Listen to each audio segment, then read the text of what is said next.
Agora falar do jogo do Internacional, com uma declaração do Odair Hellmann, depois da vitória de ontem, levando o Inter a 10 jogos de invencibilidade e a terceira posição do Campeonato Brasileiro. Roda. A gente costuma dizer que o treinador, quando ganha, ele não comemora, né? Ele alivia.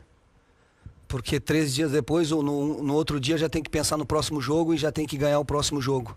Você não consegue disputar um Campeonato Brasileiro nesse nível com 11, 12, 13 jogadores. Você precisa ter um grupo forte. Nós temos um grupo forte, qualificado, comprometido com o clube e com a ideia de jogo, né? Então, acho que esse é o processo. Acreditar nisso, trabalhar. Não aconteceu nada ainda, estamos só na primeira parte do campeonato. Temos que continuar assim, porque sabemos que uma derrota ali pode desequilibrar as coisas. Então, temos que estar bem conscientes do que estamos fazendo, o que tivemos que pagar, qual foi o preço que tivemos que pagar para estar até aqui e continuarmos. Porque com certeza lá no final do ano, estaremos brigando na parte de cima da tabela. Brigar na parte de cima da tabela. Esse é o objetivo de Odair Hellmann. Quero saber do Maurício Saraiva, que fala com a gente ao vivo de Porto Alegre. Bem-vindo ao Seleção, Saraiva, tudo bem? Se a gente já pode rever aquele cálculo que fazíamos do Internacional no começo da temporada. Saraiva, bem-vindo. Boa tarde, Rizek. Boa tarde a todos que estão conosco. Eu fico muito feliz se ao final da temporada tiver errado metade da minha previsão, aquela que conversamos aqui mais de uma vez no Seleção Sport TV. Porque a primeira metade eu tenho certeza que acertei.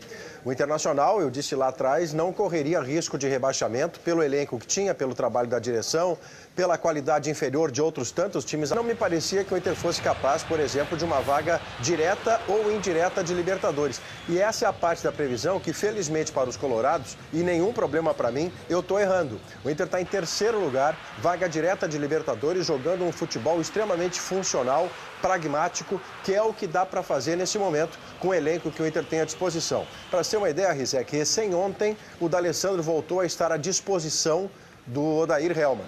E fez toda a diferença na meia hora que esteve em campo. O Inter, que até então não tinha criação, estava sendo amordaçado pelas linhas defensivas bem baixas, né? Bem perto do goleiro do time do Lisca, do Ceará. Quando entra o D'Alessandro, o Inter passa a ter o passe diferente, a criatividade, o improviso. O próprio Ceará não passa mais a linha divisória, até que numa jogada que começa pelo próprio D'Alessandro, vem o gol que nós estamos vendo, o gol do William Potker, com participação de todo o ataque. Tem D'Alessandro, tem Patrick e depois os atacantes inteiros. O Leandro Damião, o Nico Lopes e finalmente o Potker fazendo o gol.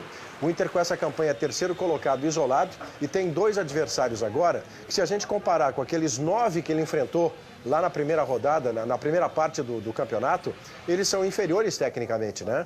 Tem o América Mineiro quinta-feira e o Botafogo no Beira-Rio. A perspectiva de que, no mínimo, considerando o jogo de ontem e até o de domingo que vem, o Inter faça 7 desses 9 pontos. Que é bem razoável. E se isso acontecer, na segunda-feira, quando a gente conversar aqui sobre o Campeonato Brasileiro, o Inter seguirá lá no alto da tabela, Rizek. Ô Saraiva, o seu comentário sobre o D'Alessandro foi muito parecido com o que a gente fazia aqui, né? No começo do programa, a dependência que o Inter ainda mostra desse jogador, assim, essa carência que o Inter e boa parte dos times brasileiros ainda tem desse jogador pensador. E como o D'Alessandro ainda consegue fazer diferença mesmo com a idade que tem. A importância que ele tem. É. Apesar de, ultimamente, o Inter tentar se livrar dessa dependência, mas ele ainda é fundamental aí para dar essa criatividade, esse toque diferente no meio-campo do Inter. Será que o Inter é dependente dele ou ele ainda é importante no Inter? Eu não vejo mais o Inter dependendo do D'Alessandro. Eu acho que ele é importante em momentos assim, para entrar, decidir uma partida onde o adversário está fechado. Dependente é um termo ruim. Como ele ainda faz a diferença quando ele entra em campo. Ele é importante. Como ele eleva o nível, né? Ele eleva o nível. O Internacional acho que superou a necessidade absoluta do D'Alessandro. Mas o D'Alessandro hoje aguenta um jogo inteiro? Ou não? Ou cai no segundo tempo não, pela de diferença quarta para domingo, então, show, isso é improvável. Sim, entendi. Então é um jogador para ser usado com moderação. Faz tanta diferença, mas é para ser usado com moderação. Né? E debatíamos aqui é o também... tipo do jogador, né, Rizek? Pode, Saraiva. Não, é que esse é o tipo de jogador que com 37 anos ele continua sendo, primeiro, tecnicamente o melhor jogador do elenco do Inter. E tecnicamente, comparado aos jogadores que atuam no futebol brasileiro, ele é da primeira turma. O que ele não tem mais para entregar é explosão, vigor, arranque, regularidade por 90 minutos a cada 3 dias. Não tem, isso é fisiologia do corpo. Com 37 anos não dá.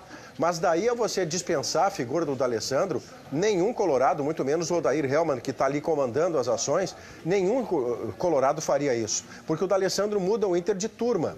Ontem, por exemplo, no decorrer da partida, ficou muito claro que na entrada do D'Alessandro, o Ceará passa a respeitar o Inter ainda mais. Ele vem com todas as linhas para muito perto do seu gol. O D'Alessandro, inclusive, consegue fazer o lançamento porque ele recebe essa bola desmarcada na zona de intermediária. Quando um jogador se aproxima dele para marcar, ele ainda consegue fazer o passe preciso para o Patrick, depois Damião, Nico e finalmente o gol do Potker.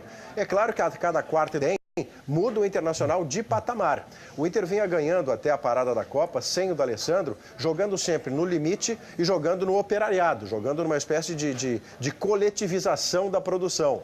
Vai ter que continuar assim, porque afora o D'Alessandro, nenhum outro jogador faz aquela armação.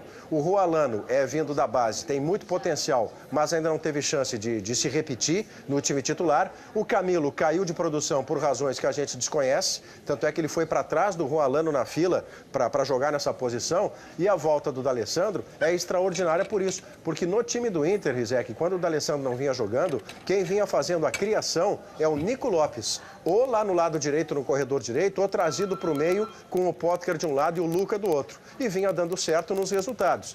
Para oferecer e para apresentar na campanha é efetividade. Saraiva, muito obrigado, grande abraço para você e até a próxima aqui no Seleção. Tchau, tchau. Bom debate aí. Obrigado. Eu quero debater agora